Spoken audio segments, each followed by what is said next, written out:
हमारे देश में लोगों में पुत्र मोह बहुत ज्यादा होता है। सबको पुत्र की चाहत होती है, पुत्री कोई नहीं चाहता, प्रायोरिटी नहीं होती। सबको लगता है कि पहला संतान जो है उसको पुत्र ही हो, पुत्र की प्राप्ति हो। हालांकि मेट्रोज में ये चलन चेंज हो गया है, लेकिन अभी भी अगर हम गांवों में देखें तो ये डिमांड लोगों की रहती है। क्या आयुर्वेद में ऐसा कोई नुस्खा है जिस नुस्खे को या जिस दवाई को खा लेने से पुत्र ही होगा?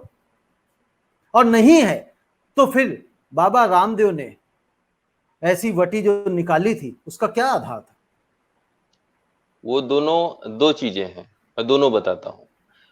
एक पुत्र जीवक करके, पुत्रन जीवा रॉक्स वर्गाई करके एक वनस्पति है जो एक बार आपको वैद्य आनंद पांडे जी दोबारा से शुरू करना होगा, क्योंकि जब आपने शुरू किया था तो आई थिंक नेटवर्क थोड़ा वीक हो गया था, तो हम सुन नहीं पाए आपको। पुत्र जीवक पुत्रन जीवा रॉक्स वर्गाई करके एक वनस्पति है जिसके बीज की औषधियां बनती हैं, और वो इसलिए होती है कि स्त्रियों में जब गर्भ धारण होता है तो गर्भ उनका किन्हीं कारणों से जब एबॉर्ट हो जाता है तो उसकी दवा वो होती है, इसलिए उसको पुत्र जीवक बोला जाता है। पुत्र जीवक का मतलब मेल या फीमेल चाइल्ड से नहीं है। तो एक तो वो हो गया वो बाबा की दवा के बारे में, यानी कि वो जो पुत्र जीवक बूटी है वो मिस कैरेज को रोकने के लिए, उसको जी करने के लिए वो दवाई ली जाती है, बूटी ली जाती है। जी। और अब आपका पहला जो प्रश्न था उस पर भी मैं आता हूं।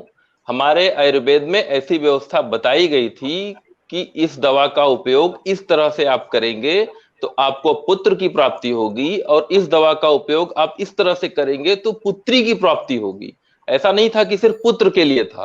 हालांकि ये बहुत पुरानी व्यवस्था थी, ये संहिता काल की व्यवस्था है। बाद में जब जो है संविधान बना तो संविधान ने उस पर रोक लगा दी, उसके प्रैक्टिस करने वालों को फिर जो है जेल होना शुरू हुआ।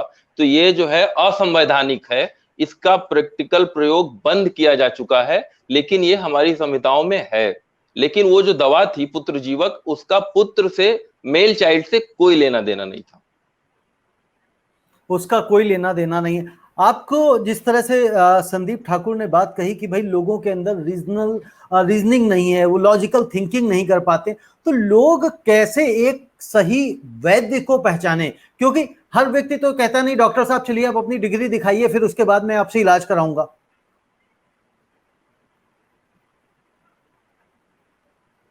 जी। लोग कैसे एक वैद्य को पहचाने, उसके लिए फिर एक तो डिग्री बहुत बड़ा है कारण कि उसकी डिग्री होनी चाहिए। दूसरा फिर अन्य चीजों से आप जो है उनके कुछ माउथ पब्लिसिटी भी होती है, उससे भी जान सकते हैं।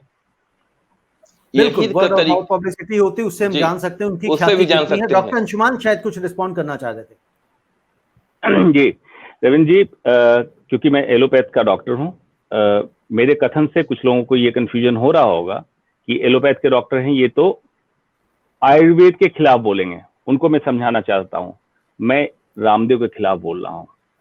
आयुर्वेद रामदेव नहीं है, इसको दिमाग से निकालिए, नंबर 1। नंबर 2, जो योग की बात कह रहा है, जो जिनको ये लगता है सनातन संस्कृति को इसने बना, सनातन का मतलब ही होता है शाश्वत।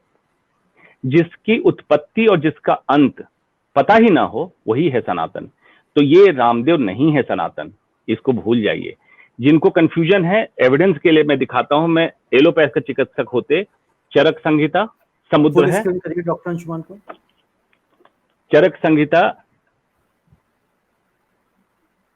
जी, सुश्रुत संहिता, सुश्रुत जी हमारे सर्जन थे, अष्टांग हृदयम बागभट्ट की लिखी हुई, इन सब की चर्चा, परिचर्चा और विमर्श अनुभूति ट्रस्ट के प्लेटफॉर्म पे जो क्वालिफाइड वैद्य हैं और क्वालिफाइड एलोपैथ के डॉक्टर हैं मिलके सामंजस्य बिठा के ये कोशिश में रहते हैं कैसे और हम बेहतरी मानव कल्याण की बीमारी के इलाज के लिए क्या बेहतरी हम कर सकते हैं, हम लोग चर्चा करते हैं।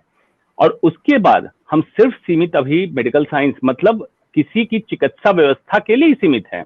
ऐसी कोई विलक्षण प्रतिभा लेके कोई ऐसा महापुरुष नहीं पैदा होता है जो कि आपको नाखून भी रगड़वा दे, योगासन भी करा दे, चिकित्सा भी कर दे, जीन्स भी बना ले। और आपको याद होगा जब रावत जी चीफ मिनिस्टर थे उत्तराखंड में, उनकी सरकार गिराई गई थी और बहुत सुप्रीम कोर्ट का लफड़ा उसमें चला था, फिर सरकार रिगेन हुई थी। उस समय इसके 6 प्रोडक्ट टेस्ट कर लिए गए थे, जिसमें आटा, हींग, ऐसे करके रिफाइंड ऑयल 6 प्रोडक्ट थे और 6 में बहुत ज्यादा एडल्ट्रेशन आया था। जो दर्शक देख रहे हैं उनको सुन के आश्चर्य होगा, इसकी अपनी कोई फैक्ट्री नहीं है जहां ये दवा या कोई भी खाद्य सामग्री बनाता है, कहीं और से बनवाता है, कहीं पैकेजिंग और से होता है। ये बिचौलिए का, क्योंकि अब पब्लिक साइकोलॉजी गेन कर चुका है, बिचौलिए का काम करके उससे पैसा कमाता है। आपको याद होगा जब कोरोना की ये बवाल हुआ था तो इसका मार्केट शेयर काफी कम हो गया था। तो इसको जरूरत थी कि किस तरह से मैं फिर से पब्लिक के प्रेजेंस में आऊं, लेकिन इसकी हिम्मत थी नहीं, क्योंकि mutant strain, double mutant strain जो कोरोना का था, काफी घातक, काफी तेजी से फैल रहा था। इसके मन में, इसकी साइकोलॉजिस्ट जो मैं समझ रहा हूं, भयानक डर होगा कि पब्लिक कहीं ये ना कह दे कि सब लोग आके पतंजलि योगपीठ में भर्ती हो जाएंगे और इसकी लेने के देने पड़ जाएंगे। तो ये चुप रहा, इंतजार कर रहा था। अब जब ग्राफ डाउन होने लगा तब फिर ये अपने व्यापार को चमकाने के लिए, देखिए 2 तरीके होते हैं ऊपर उठने के, या तो आपके अंदर आप अपनी लाइन इतनी बड़ी कर लें, व्यापक कर लें कि आपको किसी से कंपटीशन ना हो, या तो दूसरे की लाइन काट दो। इसने दूसरा फॉर्मूला अपनाया कि एलोपैथ की लाइन काटो और मैं बड़ा हो जाऊं। लेकिन मुझे नाराजगी आयुर्वेद के क्वालिफाइड वैद्यों से है, देश के क्वालिफाइड वैद्य क्यों नहीं इस पे सवाल उठाते हैं। वो लोग एग्जाम क्वालिफाई करके, पढ़ के, डिग्री लेके प्रैक्टिस कर रहे हैं, उनको चैलेंज करना चाहिए। अगर एलोपैथ में कोई आदमी इस तरह से करे तो देखिए हम किस तरह से उसकी बैंड बजाते हैं, क्योंकि हम एविडेंस पे काम करते हैं, हमारे लिए एक एक लाइफ इंपॉर्टेंट है। तो ये आयुर्वेद के वैद्य को एलोपैथ के चिकित्सक के साथ जुड़ के एक कम्युनिटी बनाइए, 1 country, all doctors of practicing in Hindustan, एक कम्युनिटी बन जाए। कोई नाराजगी एक दूसरे पैथी से ना हो, दोनों का सामंजस्य करो, सबका उद्देश्य जन कल्याण।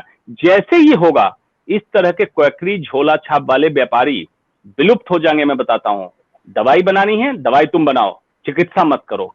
मेरा सिर्फ ऑब्जेक्शन उतने पे है। जी डॉक्टर अंशुमान, इस तरह वाले जो झोला छाप व्यापारी हैं अपना झोला लेके चले जाएंगे, लेकिन सवाल यही है, कई बार जो वैद्य हैं या डॉक्टर्स हैं, लगता है कि हम अपना ही जीवन मुश्किल से गुजार पा रहे हैं, लेकिन जो सरकार है जिसका काम है ये आयुष मंत्रालय, वो ऐसे समय पे क्यों चुप बैठा रहता है, जिसका काम है इन चीजों को मॉनिटर करना और जनता को सही ट्रीटमेंट पहुंचाना, जनता तक सही इलाज पहुंचाना, जनता तक सही बातों को पहुंचाना, जनता तक सही ज्ञान को पहुंचाना, लेकिन वो भी कहीं ना कहीं किसी लालचवश अपनी आंखें बंद कर लेता है।